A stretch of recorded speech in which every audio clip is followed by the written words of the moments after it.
Finally, the Ram temple is rising in Ayodhya. The sacred land millions revere as Lord Ram's birthplace. End of an era of violent political, social, communal and legal disputes and altercations that rocked the country for more than a century. This is Avadh, the land which witnessed the confluence of Buddha Jain Hindu faiths.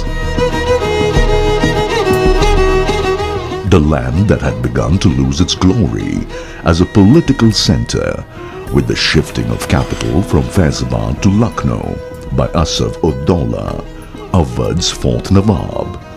In the following period, Avadh was destined to witness one of India's bitterest conflicts in history.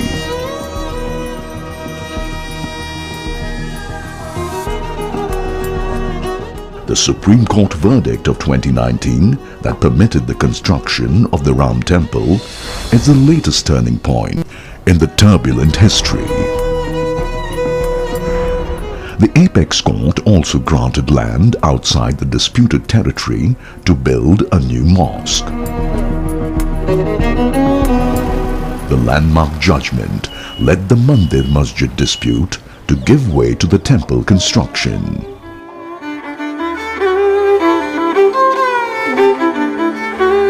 So, what would be Ayodhya's new mission in history? What awaits the ordinary folks of Ayodhya and Faizabad, whose lives have been in the throes of uncertainty ever since the demolition of the Babri Masjid in 1992? हम लोग भी यही चाहते रहे कि अब ये मुकदमा खत्म हो जाए, किसी तरीके से भी खत्म हो जाए, जिससे एक हमारे देश का भाईचारा बना रहा है। हम लोग हिंदुस्तान के मुसलमान हैं, लेकिन हिंदुस्तान के वफादार भी हैं। आज सुप्रीम कोर्ट ने फैसला कर दिया, हमने उसका सम्मान किया। मंदिर का काम तो शुरू है।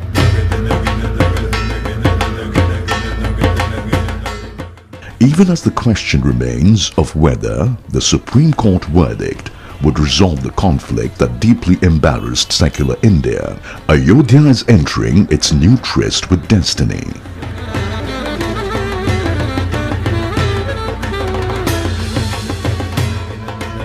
What more would be added by the new temple to the Indian heritage, endowed with a multitude of grand edifices that evoked admiration and wonder? The latest marvel is planned to withstand at least the next millennium, successfully weathering the inevitable strokes from Father Time and Mother Nature. The whole challenge was you must have specifications which will have 1,000 years. So we have designed this temple life more than 1,000 years. To achieve this, we are not using concrete and steel because the life of concrete and steel is limited. We are using pure stone here, and wherever clamping something required, so those we are using copper. So copper and stone life is enormous. So it is okay, proven and more than 1,000 years. Meetings हो रही हैं, सारे expert के साथ पूरे दुनिया भर के एक्सपर्ट से जो है संपर्क किया जा रहा है और उस हिसाब से मंदिर जो है एक बहुत भव्य रूप में सामने आए. Finally, after all these years we've been waiting for, and it's not only the Indians in India is happy, but it's actually Indians and outside India is very happy, and this will bring the value to India, which is second, third, fourth generation love to come back and visit their Janmabhoomi. This is not going to stay only for 1,000 years, even beyond that. This is the concept, and then this should become a monument of its only kind in the world. That is the way it has been brought up. We are dependent on the best brain of this country in the field of engineering. A lifespan of 1,000 years, nothing less, according to those who create the modern temple.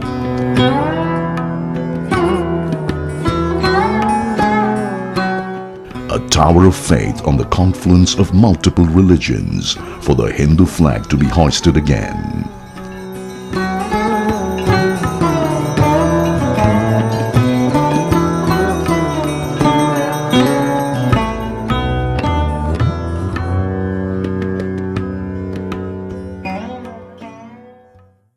ये मामला जो भी रहा ये court में रहा, lower court, high court, supreme court. High court का फैसला हुआ तो इससे पहले भी हमारे जो है पिताजी ने जो है उसको भी मान लिया था, लेकिन जो है निर्मोही अखाड़ा नहीं माना, वो सुप्रीम कोर्ट चला गया, तो 10 साल सुप्रीम कोर्ट भी जाना पड़ा। Islamic year 935, Gregorian year 1528 to 29. A mosque was built as directed by the Mughal invader Babur by his minister Mir Bakui. 1856 to 57, history of Hindu-Muslim conflicts claiming the land. This was followed by the British constructing an iron grill, apportioning it between the two communities. Muslims granted the inner courtyard and the Hindus the outer courtyard. 30th November 1858. The first police case registered by Sheetal Dubey, a Wad station house officer against Nihal Sikhs who installed their Nishan and wrote Ram inside the mosque. 1885. Suit filed by Mahant Raghuveer Das in the Faizabad District Civil Court seeking permission to construct a temple outside the mosque. Suit and subsequent appeals dismissed. 1934. Hindu-Muslim riots. Damages made to the mosque were repaired by the British authorities. 1949. December 22nd to 23rd. A group of 60 entered the mosque during the night and placed idols inside the central dome. 1949. December 29th. Faizabad City Magistrate attached the entire property and appointed a receiver, opening up an era of continuous litigation. 1950, January 16, first Ayodhya case in independent filed by Gopal Singh Visarad of Vishwa Hindu Parishad, praying for the right to pray and conduct puja in the inner courtyard. The civil judge allowed the puja. 1959, December 17th, Nirmohi Akhada, a group of Vaishnavite monks, filed a suit to take over the management of the entire Ram Janmabhoomi property from the receiver. 1961, December 18th, Sunni Waqf Board filed suit in Faizabad Civil Court seeking removal of idols from the mosque and handing over the mosque's possession. 1986, Jan 25th, Umesh Chandra Pandey, an advocate, filed suit seeking permission to remove the locks and allow darshan of the idols. 1986, February the 1st, Faizabad District Court orders the opening of locks and allowed darshan for Hindus. Babri Masjid Action Committee formed. 1986, February the 3rd, High Court stays the order to reopen the locks. 1989, July 1st, a suit filed in Allahabad High Court by Devaki Nandan Agarwal, a retired judge and VHP leader, claiming to represent the deity Ram Lalla Virajman, seeking possession. All suits related to the dispute shifted to special bench of Allahabad High Court. 1992, December 6th, Babri Masjid demolished. 1993, central government takes over 68 acres of disputed property through new legislation. 2002, October 23rd, High Court directs Archaeological Survey of India to conduct primary investigation to know if temple existed underneath the mosque. 2003, ASI's preliminary report confirming the existence of a temple. 2003, March 5, ASI directed to conduct excavation. 2003, August 22nd, ASI report confirming the evidence of temple beneath the mosque. 2010, September 30th, Allahabad High Court verdict to divide the disputed property into 3 parts, each part to be given to Ram Lalla, represented by VHP, Sunni Waqf Board and Nirmohi Akhada. 2011, May 9th, Supreme Court stays the High Court decision. 2019, January 8th, Supreme Court constitutes 5-member bench to hear the case. 2019, March 8th, Supreme Court forms mediation panel headed by Justice FMI Khalilullah and Sri Sri Ravi Shankar and Sri Ram Panchu as members. Panel fails to reach consensus. 2019, November 9th, Supreme Court judgment to allow construction of Ram Temple at the disputed site and decides to grant land for a mosque outside the site. 2020, August 5th, construction begins. So when we went inside, we saw that the pillars of the mosque was temple pillars. So now the question comes, how do you say that these are the temple pillars? Temple pillars would be having always that this one Purna Kalasha would be there. On the lower part of it, it would be engraved. And then there are certain temple motifs also, that chain and bell motifs would be there, which is seen in almost all the temples. These kinds, and then there were certain defaced sculptures also. This was seen, so we could tentatively date it also that it belongs to 12th century. And it was on the basis of that earlier we came to the conclusion that this was part of the temple. देखिए court ने फैसला कर दिया कि जो है किसी को कोई इतराज नहीं हुआ ना, जो है सारे मुसलमानों ने उसका सम्मान किया कि चलिए कोर्ट ने फैसला किया, हम हिंदुस्तान में मुसलमान हैं, संविधान को मानते हैं।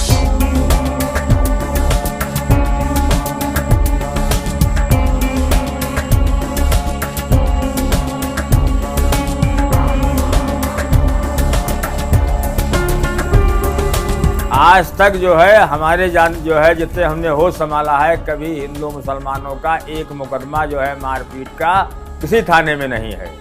ये हमारे यहाँ की अयोध्या की एक पहचान है। What forms the core of the architecture of faith?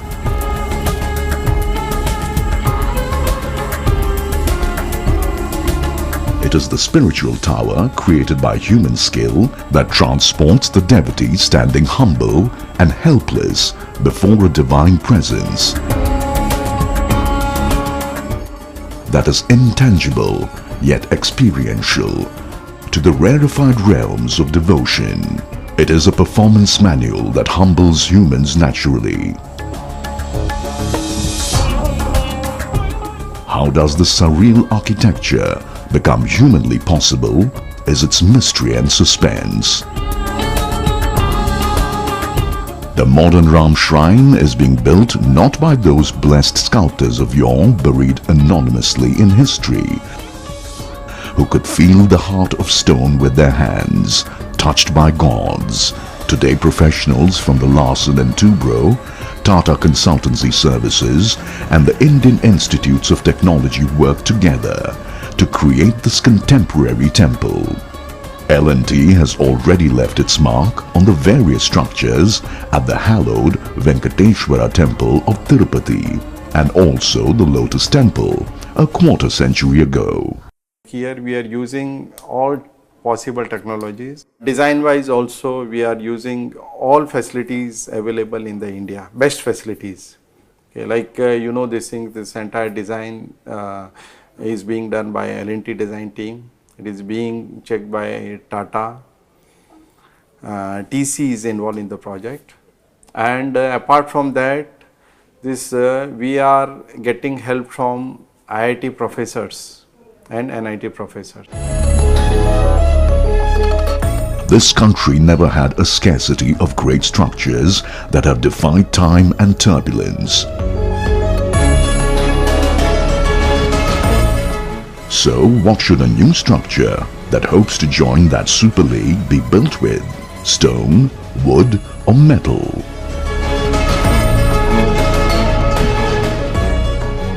When compared to all the rocks available, granite has got the highest strength.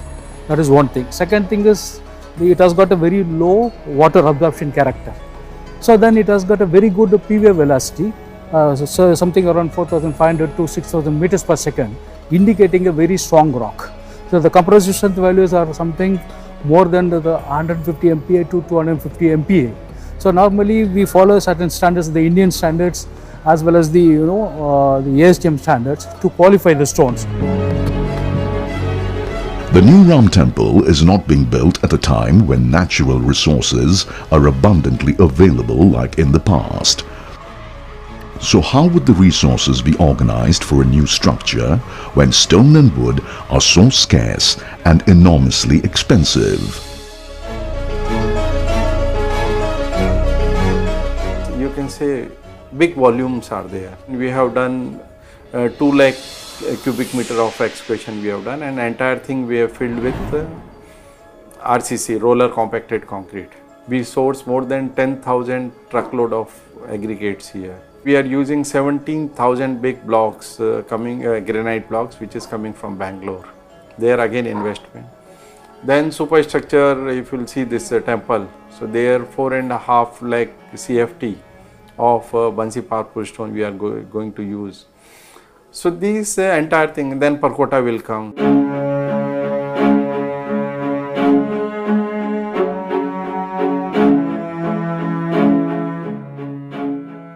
Gone too are the days of those architects who created music from the stones.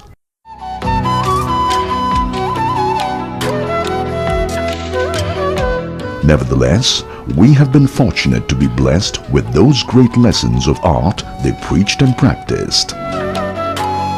Today, the quality of each granite block is also assessed in the most scientific manner. The first thing is the visual observation. In this case, what we do is we use this hammer. So this is called as geological hammer. So in this geological hammer, when you are hitting it, you get a metallic sound. Okay, if there is anything, any crack, it will give a dummy sound for the what. Now you can see the actual structure and the grains. Earlier you are seeing only that white. Now you can see the inner thing. Now these are the mica bands, foliation planes. Okay, these are all here. So now what we do is we see with this if any cracking is there or not. So this is a good block. So this is not going to affect the strength of the material. And then we will be using a smid hammer. This is called a smid hammer. So in this what we do is we use this smid hammer to measure rebound hardness. So this will give you the hardness value of the rock. So whenever I have a doubt, I have a magnifying glass. So what we do is I look at the structure, this one, I look into this.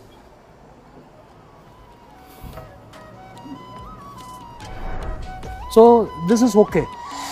This is not going to have a crack. So what we are doing is not only testing here, we will be testing the stones even at the quarry level.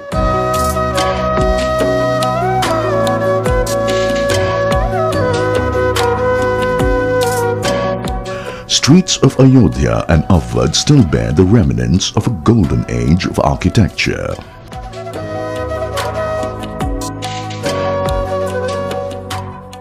We can still listen to the pulse of the past that resonates with the tales, wars, gharanas, thumris and Kathak.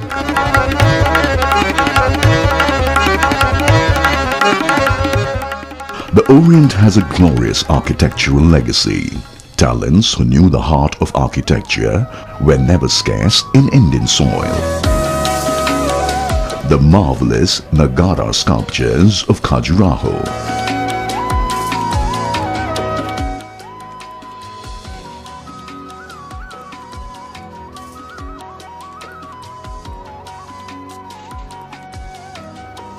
The Madurai magic of Naikars, the Chola heritage of Tanjavur. Each of these marvels was born in stone. Amazing structures that never trembled before time or tyrants. The aspiration for today's temple is to touch that phenomenal strength of those megastructures. How is it possible? This is the first temple where there we designed for seismic load. The earthquake and all those things, and there these all joints we are using tongue and groove. Male female joints are there. One stone will have some groove there, other stone will have a key, so both will fit together and we will seal with a mortar. Apart from that, we are using copper clamps also. We are sourcing these stones from Bansi Parpur. Nearby some areas are there like Pindwada and Abu. So there ample craftsman availabilities are there.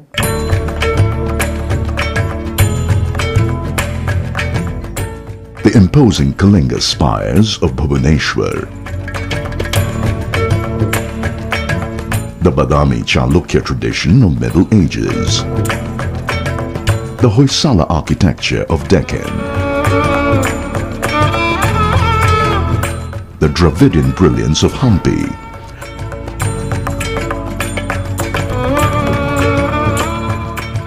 they collectively form a veritable museum of Indian architects' tradition and magic.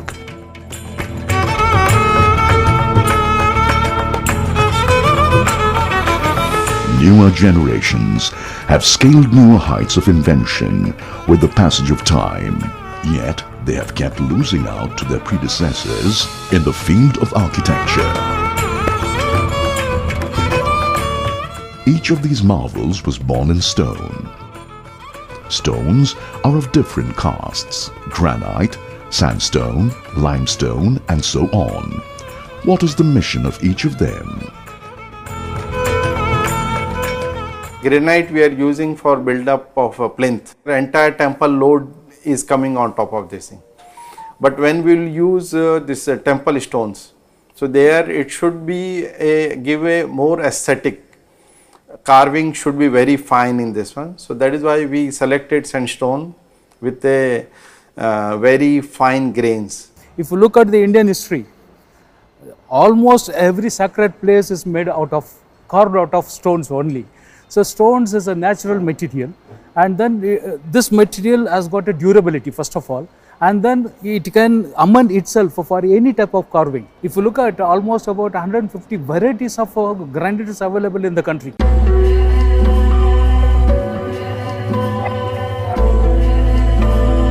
According to the Western Christian concept of architecture, church is the innard of Mother Mary.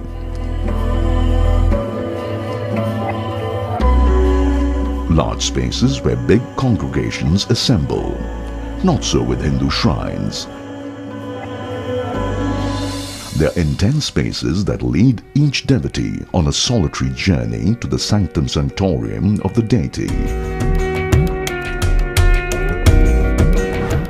It launches a mystic trip from the macro to the micro. It enables a marvelous voyage to the summit of devotion.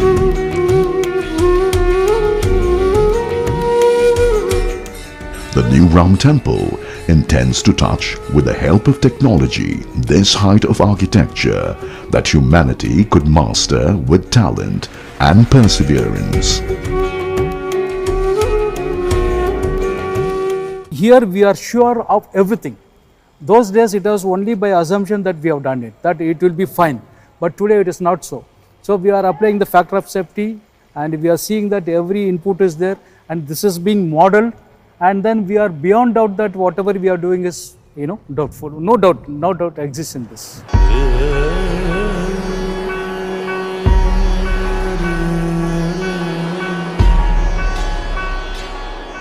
Ayodhya's history of 1200 years narrates a roller coaster journey.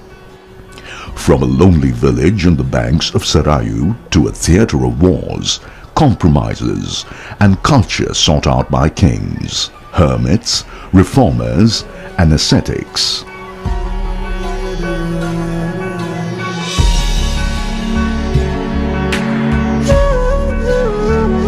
The echoes of this past continue to resonate on the banks of Sarayu even today. But how would the temple transform today's Ayodhya?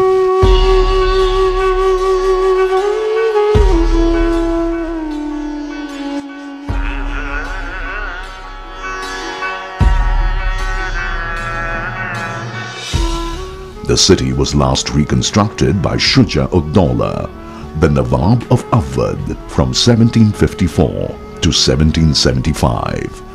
Faizabad and Ayodhya have since spent their lives in the past.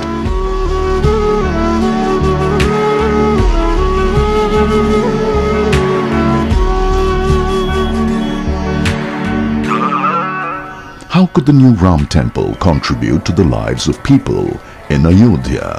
इससे अयोध्या में पर्यटन बढ़ेगा, पर्यटन बढ़ेगा तो अयोध्या में hotels आएंगे, अयोध्या में बड़े बड़े आउटलेट्स बनेंगे, लोगों को रोजगार मिलेगा। ये कोई नई बात नहीं है, सरकार तो इसका प्रचार करती है कि अब आदमी बहुत बढ़ेंगे, आदमी यहाँ पहले से बढ़े हुए हैं। 2023 അതൊരു ലോകവ്യാപകമായ ഡെസ്റ്റിനേഷനായി മാറും. There'll be an airport coming, lot of foreign tourists coming, we'll be bringing a lot of revenue. Every year when we visit India, temples are always on our itinerary. आज यहाँ पर आप आए हैं तो संभवतः 2 या 3 होटल से ज़्यादा बड़े होटल नहीं हैं।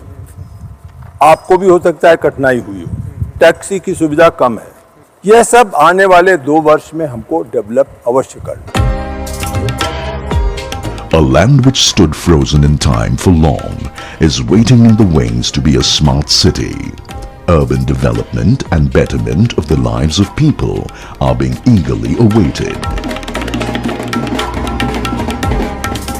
Yet, notwithstanding its limitations, this little region on the banks of Sarayu had played a crucial role in deciding the stability of the thrones of Delhi.